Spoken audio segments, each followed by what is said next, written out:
বৃদ্ধি হৈছে কিয় তাৰ জবাব লাগে, জবাব দিয়। দেশৰ সম্পদ ৰক্ষা কৰ, দেশৰ সংবিধান ৰক্ষা কৰ, মূল্য বৃদ্ধি ৰোধ কৰ, দুৰ্নীতি বন্ধ কৰ, ইনকলাব জিন্দাবাদ। আজি নিখিল ভাৰত শ্ৰমিক মহাসভা AITC কেন্দ্ৰীয় সমিতিৰ তৰফৰ পৰা সমগ্ৰ দেশজুৰি আমাৰ 1942 চনৰ ভাৰত ত্যাগ আন্দোলনৰ সোঁৱৰণত আজি এই আন্দোলন কাৰ্যসূচী ৰূপায়ণ কৰাৰ কাৰণে আহ্বান দিছিল।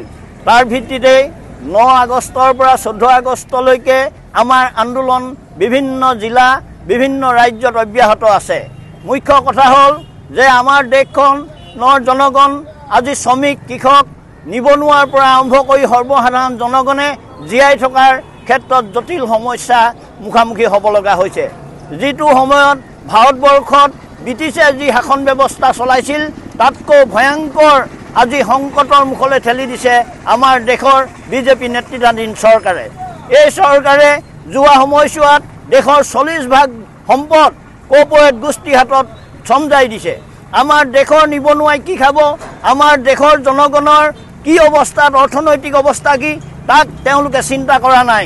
আজি দ্ৰুতগতিত যি মূল্য বৃদ্ধি তেওঁলোকে কৰিবলৈ সুযোগ দিছে, যাৰ ফলত আজি নিত্য প্ৰয়োজনীয় সামগ্ৰী আজি জনসাধাৰণে ক্ৰয় কৰিব পৰা নাই। আমি সেইকাৰণে আজি 1942 চনৰ ভাৰত ত্যাগ আন্দোলনক পুনৰ সোঁৱৰিব লগা হৈছে। আমি আমাৰ দেশৰ পৰা BJP হতাওবাদ BJP এই শাসন ব্যৱস্থাক আমি উৎখাত কৰাৰ আহ্বান দিছোঁ। যি চৰকাৰে দেশৰ জনগণক জীয়াই থকাত দেশৰ কৃষক শ্ৰমিকৰ যি নীতি, বিৰোধী নীতি তেওঁলোকে গ্ৰহণ কৰিছে, যাৰ ফলত আজি লাখ লাখ শ্ৰমিক ছাঁটাই হৈছে, কৃষকৰ অধিকাৰ তেওঁলোকে কাঢ়ি ল'ব বিচাৰিছে। আজি আমাৰ দেশৰ জনগণৰ যি অৰ্থনৈতিক সংকটে গা কৰি উঠিছে, যাৰ কাৰণে জনসাধাৰণ আজি এখন নগৰলৈ গৈ তেওঁলোকে চিকিৎসা ব্যৱস্থা কৰিব নোৱাৰা অৱস্থা হৈছে।